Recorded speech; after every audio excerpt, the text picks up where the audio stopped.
Hello साथीहरू, हजुरहरूलाई स्वागत छ यो मेरो नयाँ भिडियोमा। अनि आज चाहिँ म यो चिज टिप्दैछु यता हाम्रो बहिनीसँग। अनि तपाईहरुकोतिर यो पाउँछ कि नै? यो यस्तो मुना हुन्छ क्या, यो चिज चाहिँ हाम्रोतिर पाउँछ।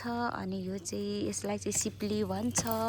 अनि यसलाई चाहिँ चटनीको रूपमा हो यो चाहिँ खास प्रयोग गरिन्छ। अनि यसको मुना आउँदै गर्दा यसरी टिप्ने हो। अनि यसलाई पानीमा 2-4 दिन, हप्ता दिन, 10 दिन जति राखेर खाने हो अचार कुटेर। अहिले चाहिँ यति छ हाम्रो है। डोका त ठुलो लिएर आएको, अब डोकामा भरिन्छ जस्तो छैन। यस्तो हुन्छ बोट। अनि यसरी मसिनो मुना आइरहेछ। ओ नै यावा चाहिँ ओए मलाई लाग्छ है अम्मै। लास्टमा अब हाम्रो कति हुन्छ है भारी। आमा ठुलै पो काट्दिएको छु क्या हौ। डाङ काट्नु अरे। अर्को वर्ष राम्रो मुना आउँछ होला नि त होइन?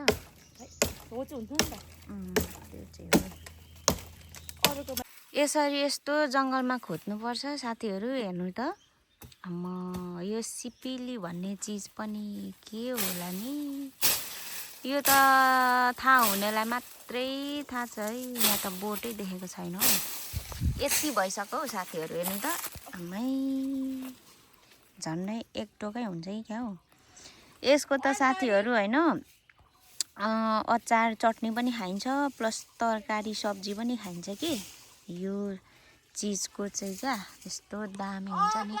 अनि यहाँ सानो बोट छ। अनि त्यसपछि यहाँ पनि टिप्न बाँकी नै छ। यसको अग्लो रुख पनि हुन्छ, तर हामीले कति टिप्नै सकेनौँ। अस्ति नै टिप्न आउँदै गरेको, 2टा भाइहरूले टिपिलगेर के गाह्रो छ हौ। आफ्नो बारीको टिपेर खानलाई पनि गाह्रो छ। अरूको कागहरू आएर खाइदिन्छ। ल साथी हो, टिप्दै छिन् यहाँ हाम्रो बहिनीले। कहिले डोकामा लगाऊँ। यति भइसक्यो त हौ टन्न।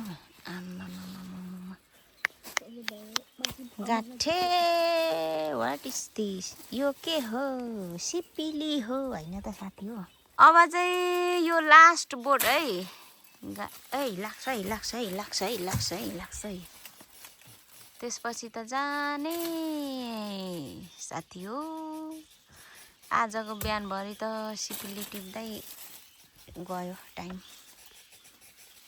यस्तो दामी पो हुन्छ त हौ मुना। यस्तो दामी हुन्छ मुना। हेर्नु त साथीहरू, यस्तो दामी मुन्टा छ। यसलाई त खाइदिन्छ हौ मान्छेहरूले। मान्छे त राक्षस नै भइँदो रहेछ।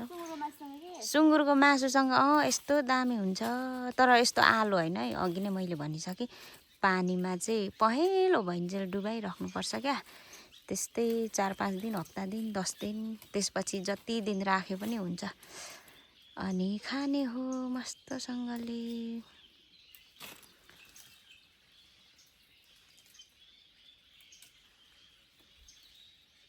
टिपिरहेछौ छ अझै? अब लास्ट सक्यो नि। Okay everyone, thank you so much. यो त होइन त, यसलाई त टिप्नुपर्छ त। हेर्नु त साथीहरू, सिपिलीको बोट यस्तो। मेरिनाले त अझै टिपिरहेछ। यति अग्लो हुन्छ कि आम्मा, हामी त नसकेको नि त हौ। नसकिदिएको नि त। यहाँ पनि छ, टिप्न सकेनौँ हामीले। मेरिनाले भुइँको टिप्दैछ। भुइँमा चाहिँ किन टिप्दैछ भने यसरी अघि काटेर झार्दाखेरि भुइँमा खसेको छ कि, त्यही भएर हो। आमामामा कति धेरै। मेरी बोक्नु सक्दैनस् होला, पालो बोक्नु नि।